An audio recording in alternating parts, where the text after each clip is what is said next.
दोस्तों आप सभी को वट सावित्री की बहुत बहुत शुभकामनाएं। हमने तो भाई एक दिन पहले ही अपने वट सावित्री की तैयारियां शुरू कर दी थी।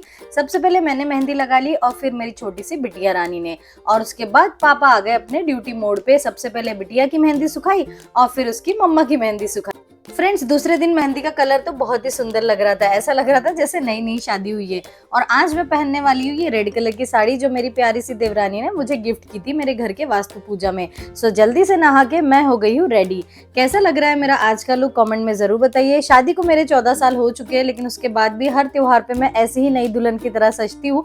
मुझे सजना बहुत अच्छा लगता है। आप लोगों को सजना कैसा लगता है मुझे कमेंट में बताइए। इस बार हम लोग पेड़ के पास नहीं गए थे पूजा करने, हमने घर पे ही वड़ का झाड़ लेके आ गए थे। दोस्तों आज की वट सावित्री मेरे लिए और भी ज्यादा स्पेशल थी, क्योंकि आज मेरी मम्मा मेरे साथ वट सावित्री की पूजा करने वाली थी। वैसे तो गाइस मैं हिंदी साइडर हूँ, बट क्योंकि मेरी शादी एक महाराष्ट्रियन परिवार में हुई है तो मैं वट पूर्णिमा करती हूँ और मेरी मम्मी अमावस्या वाली वट सावित्री करती है। लेकिन इस बार मम्मी गई थी जगन्नाथपुरी और वहाँ मम्मी की मिस हो गई वट सावित्री, तो इसीलिए इस साल मम्मी कर रही है मेरे साथ वट पूर्णिमा की पूजा। दोस्तों जब से मेरी शादी हुई है मैं हर साल वड़ के झाड़ के पास जाती हूँ वट सावित्री की पूजा करने, लेकिन लास्ट ईयर मेरा एक्सपीरियंस बहुत ही खराब रहा। पिछले साल जब हम लोग पूजा करने गए तो वहाँ इतनी भीड़ थी, इतनी औरतें थी कि हमें पैर रखने के लिए भी जगह नहीं मिल रही थी। कैसे तैसे धक्का मुक्की करके हमने जगह बनाई और फिर हमने पूजा की। फिर मन में विचार आया कि यार हम लोग दिन भर भूखे रहते हैं, इतनी श्रद्धा और भक्ति के साथ हम लोग पूजा करने जाते हैं, और अगर हमें श्रद्धा भक्ति से अपने मन लायक पूजा करने भी ना मिले तो उसमें क्या ही मतलब है।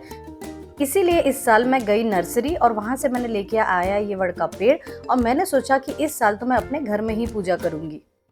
आप लोगों में से कई लोगों को लग रहा होगा कि मैंने ऐसा नहीं करना चाहिए था, मैंने पेड़ के पास जाके ही पूजा करनी चाहिए थी, पर पता नहीं क्यों इस साल मेरा मन नहीं माना, तो मैंने अपने ही घर में पूजा की और बहुत अच्छे से और शांति से मेरी पूजा हो गई।